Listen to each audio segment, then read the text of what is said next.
Vamos abrir a nossa Bíblia em João 13, a partir do verso 12, e nós vamos ler do verso 12 em diante. Do verso 12 em diante, João 13, do verso 12 em diante, nós estaremos lendo, são poucos versos, até o verso 17, e que será de base para a nossa meditação nesta noite. Nos diz assim a palavra do Senhor: depois de lhes ter lavado os pés, tomou as vestes e, voltando à mesa, perguntou-lhes: compreendeis o que vos fiz?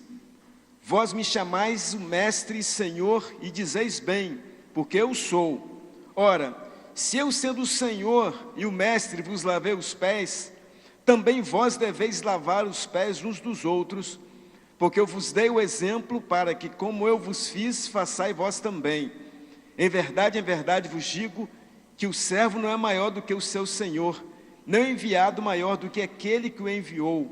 Ora, se sabeis estas coisas, bem-aventurados sois, se as praticardes.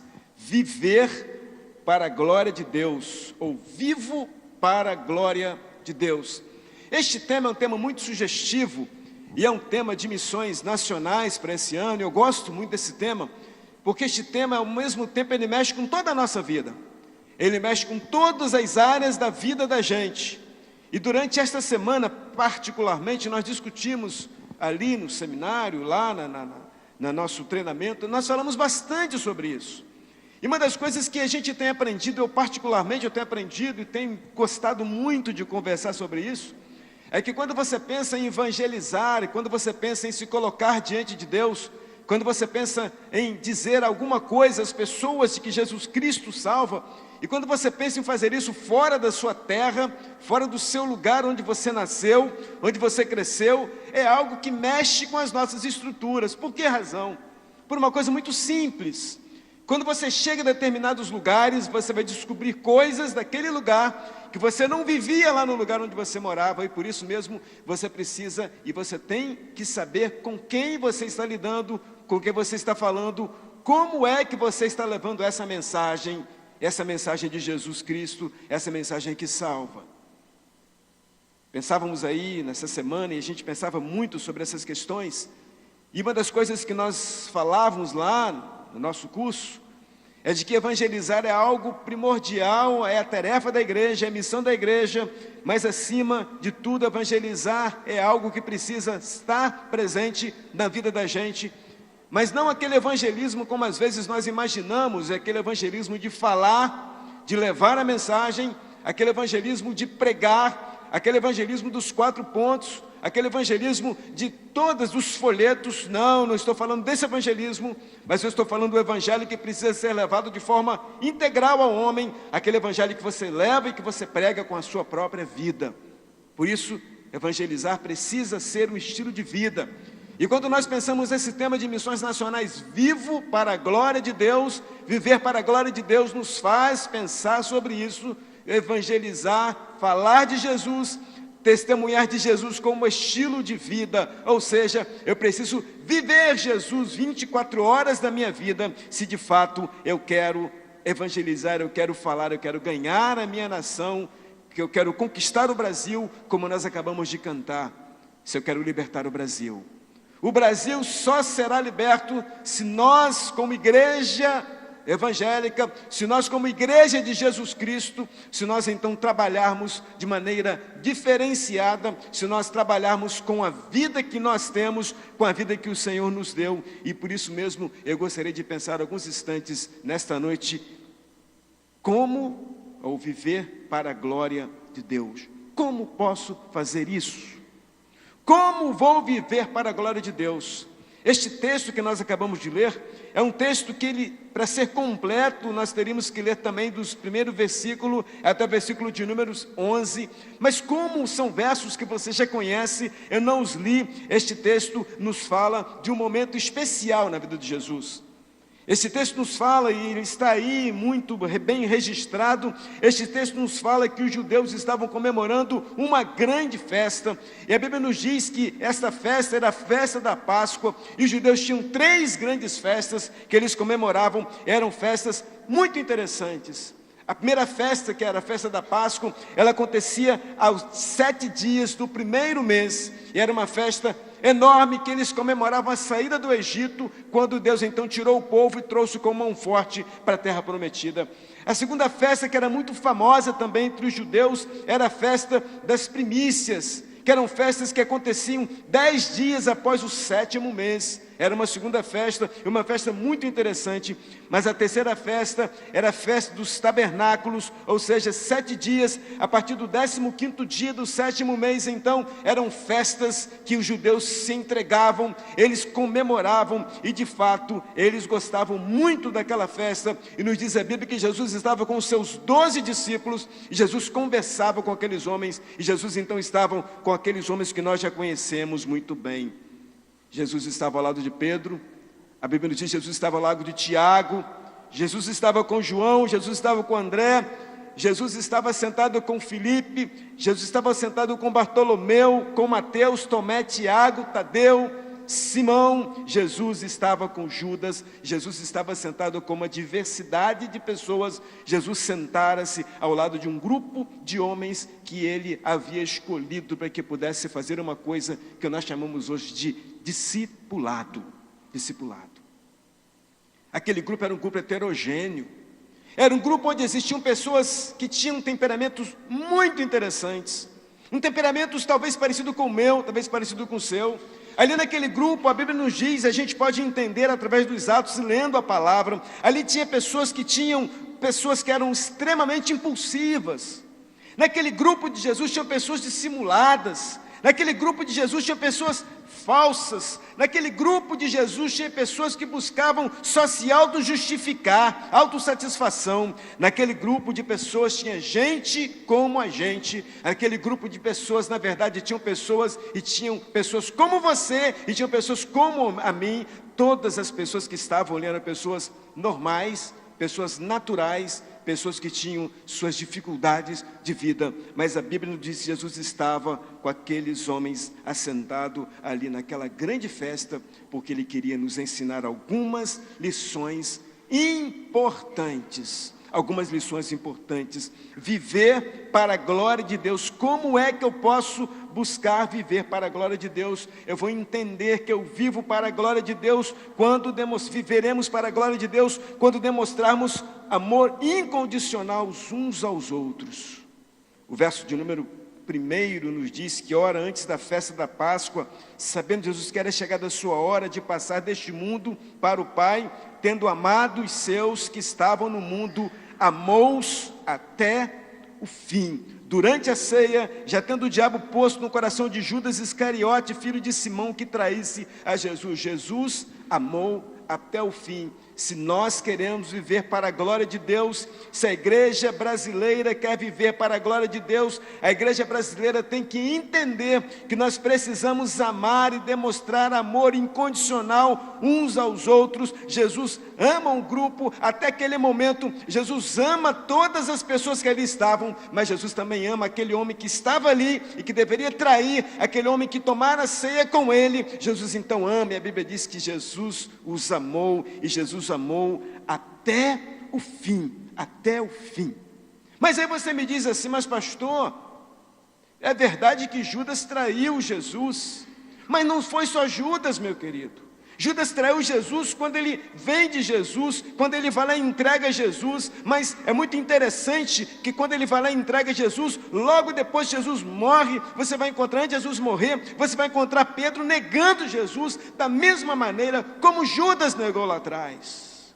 Por isso, queridos, às vezes nós gostamos muito de jogar pedra em Judas, mas nós fazemos e temos atitudes como a atitude de Pedro. Nós negamos Jesus com o nosso viver, nós negamos Jesus com a nossa forma de vida, nós negamos Jesus quando nós não vivemos de acordo com aquilo que Ele nos coloca, nós negamos Jesus exatamente como Pedro negou a Jesus. Mas quantas vezes nós também precisamos do olhar de Jesus, como Jesus olhou para Pedro, para que a gente então possa cair na real, e a gente possa então mudar a nossa vida, mudar o nosso estilo de vida. Mas se eu quero viver para a glória de Deus, eu preciso entender que é importante, é fundamental que eu desenvolva, que nós desenvolvamos, que a gente demonstre amor incondicional uns aos outros, nós precisamos nos amar. Isso é difícil, isso é difícil. Por que razão? Porque às vezes nós olhamos para as pessoas com as nossas lentes. Nós olhamos para as pessoas com aquilo que a gente acha, com a nossa concepção de certo, com a nossa concepção de errado. Nós olhamos para as pessoas e a gente então filtra aquilo que as pessoas nos falam. Nós olhamos para as pessoas, mas nós não conseguimos abraçar as pessoas como Jesus Cristo fez. E quantas vezes então nós ficamos devendo neste quesito? Por quê? Porque a gente não consegue fazer isso. Eu fico imaginando, se Jesus Cristo viesse nos nossos dias, seria um escândalo tremendo, um escândalo tremendo.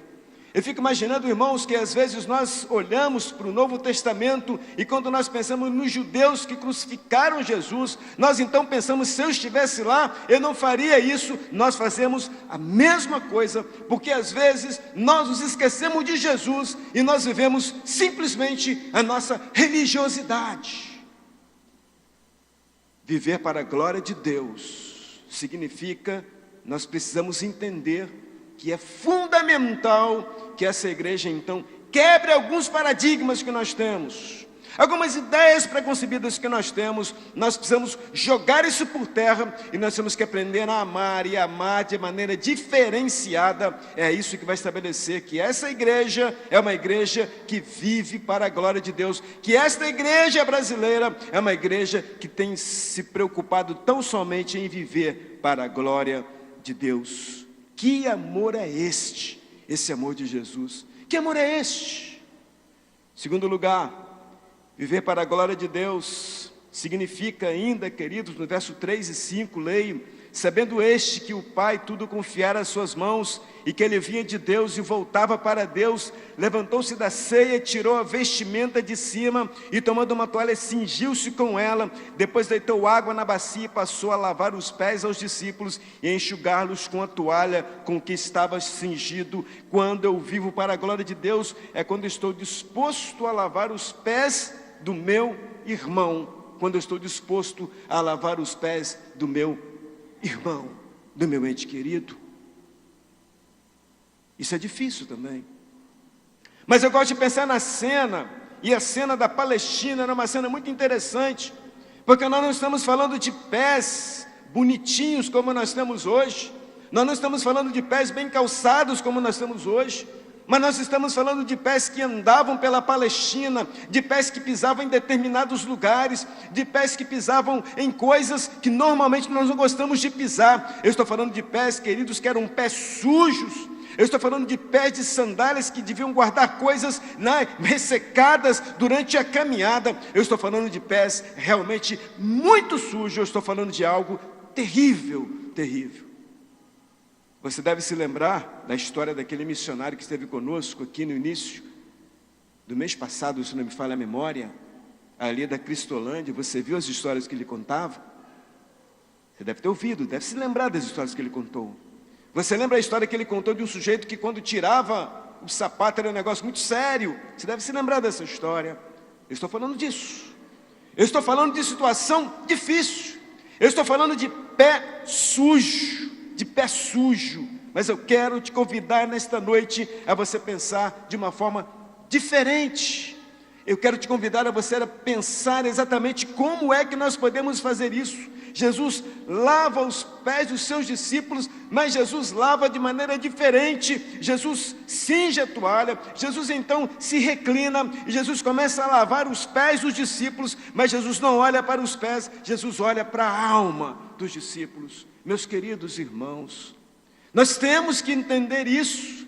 Nós precisamos compreender que se nós desejamos que o Brasil mude, nós precisamos entender que este país só vai mudar se nós mudarmos a nossa atitude de vida. Nós só conseguiremos alcançar este país com uma forma diferente de viver. Sabe por quê? Porque o evangelho hoje ele tem sido barateado. O evangelho hoje tem sido um evangelho de escândalos.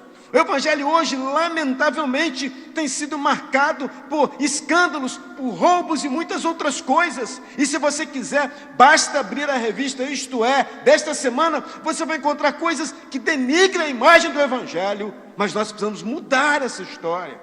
Mas essa história só será mudada quando eu estiver disposto a me ajoelhar, quando eu estiver disposto a lavar os pés do meu irmão, mas não simplesmente lavar, mas quando eu estiver disposto a olhar para minha alma e pedir a Deus que trabalhe, pedir a Deus que mude, pedir a Deus que faça algo diferente. Precisamos mudar esse estado de coisas que nós vivemos no nosso dia a dia. Precisamos mudar.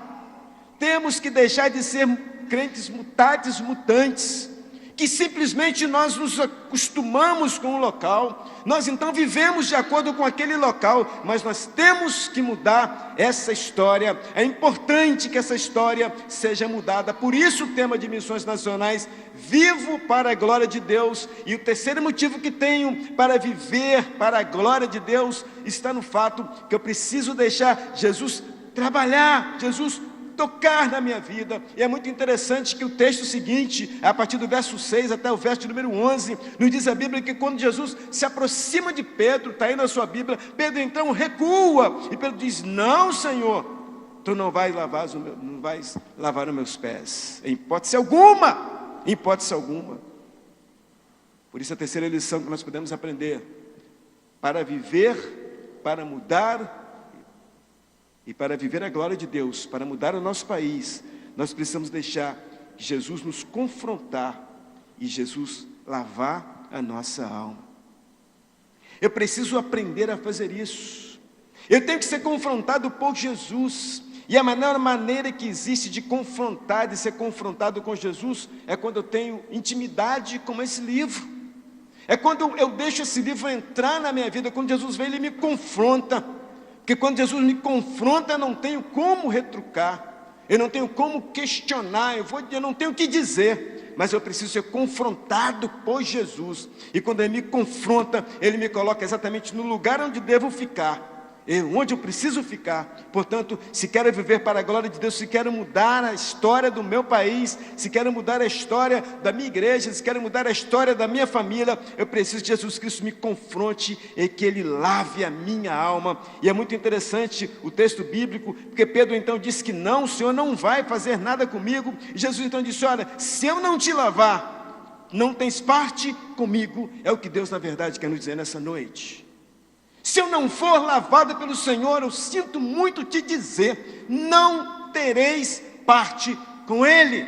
Se o Senhor não nos lavar, se Ele não nos purificar, se Ele não nos tocar, se Ele não acabar com a nossa religiosidade que às vezes nós temos, às vezes nós olhamos para os detalhes da religião, às vezes nós ficamos tão apegados a pequenas coisas e nós esquecemos da essência da vida cristã. Se nós não nos atentarmos para isso, não teremos parte. Foi exatamente o que Pedro falou: não, Senhor, nunca me lavarás os pés. Ainda mais Pedro falando uma coisa dessa. Então Jesus disse: se eu não te lavar, não tem partes comigo. Então Pedro imediatamente disse: Senhor, o que é isso, Senhor? Não somente os pés, mas também as mãos, a cabeça, lave-me por completo. Lave-me por completo. É exatamente isso que nós precisamos pedir ao Senhor. Senhor, lava-me, Senhor, por completo a minha vida, porque eu quero que a minha vida seja uma vida vivida de uma forma diferente. Lava-me, Senhor, por completo, porque eu quero uma nova forma de viver, uma nova forma de viver. Quando somos confrontados por Jesus, queridos, quando somos confrontados por Jesus, nós não temos respostas. Mas quando somos às vezes confrontados pelas pessoas, nós respondemos. Quando somos confrontados pela palavra de Jesus, a gente cala e a gente ouve aquilo que Jesus Cristo quer nos falar. No hoje, que se chama agora, nós precisamos estar diante de Deus e pedir ao Senhor que fale as nossas vidas, que fale aos nossos corações. Mas eu devo pensar na minha vida, eu preciso pensar na minha vida, é fundamental que eu pense na minha vida. Esqueça a vida dos outros, foque na sua vida e diga ao Senhor, peça ao Senhor que fale e que de fato te ensine a viver para a glória dEle. Finalmente, queridos, para viver para a glória de Cristo, para viver para a glória de Deus, para viver para a glória do nosso Salvador, do Altíssimo, é importante aprender e viver de maneira humilde. A partir do verso 12 até o verso 17, nós vamos encontrar isso. Depois de ter lavado os pés, tomou as vestes e, voltando à mesa, perguntou-lhes: compreendeis o que vos fiz? Compreendeis? Compreendeis? Olha, vós me chamais de mestres, e o Senhor disseis bem, isso eu sou. Mas vocês conseguiram compreender o que eu fiz? Porque no reino de Deus, a ordem é diferente. É diferente. No mundo, para você ter honra, você precisa estar lá em cima. No reino de Deus, para você ser honrado, você tem que estar aqui. É o que a palavra de Deus me coloca. É o que a Bíblia nos coloca. No mundo, para você fazer sucesso, você tem que pisar nos outros. A palavra de Deus me mostra que para você fazer sucesso, para você estar no centro da vontade de Deus, você tem que conviver com o outro, você tem que abraçar o outro, você tem que lavar os pés do outro, porque é isso que a palavra de Deus me coloca, é isso que a Bíblia nos coloca. No mundo, na verdade, as pessoas não importam os meios que elas vão usar, para que elas possam conseguir, para que elas possam conquistar. A palavra de Deus me ensina diferente. A palavra de Deus me ensina que eu preciso amar, que eu preciso estar junto, que eu preciso orar. E é isso que Jesus Cristo pergunta aos seus discípulos: vocês compreendem o que vos fiz? Vocês sabem o que eu vos fiz? Ora, se eu sou o Senhor e Mestre e vos lavei os pés, vós também deveis lavar os pés uns dos outros, porque vos deu exemplo, assim como eu vos fiz, façais vós também. Façam vós também. Mas é preciso que a gente aprenda a isso. E aí ele diz mais: é verdade vos digo, que o servo não é maior do que o seu senhor, nem o enviado maior do que aquele que o enviou. Ora, se saber estas coisas, bem-aventurados sois, se as praticardes. Queridos, precisamos aprender a fazer isso. Precisamos entender, queridos, que às vezes no reino de Deus, na carreira cristã, nem sempre aquele que traz é aquele que aparece, nem sempre aquele que conduz é aquele que brilha. E uma coisa muito interessante, pensava, vocês já ouviram falar em Ananias? Vocês já ouviram falar em Ananias? Você sabe o que Ananias fez na Bíblia? Alguém se lembra o que Ananias fez na Bíblia? Está lá em Atos essa história. Lembra de Ananias?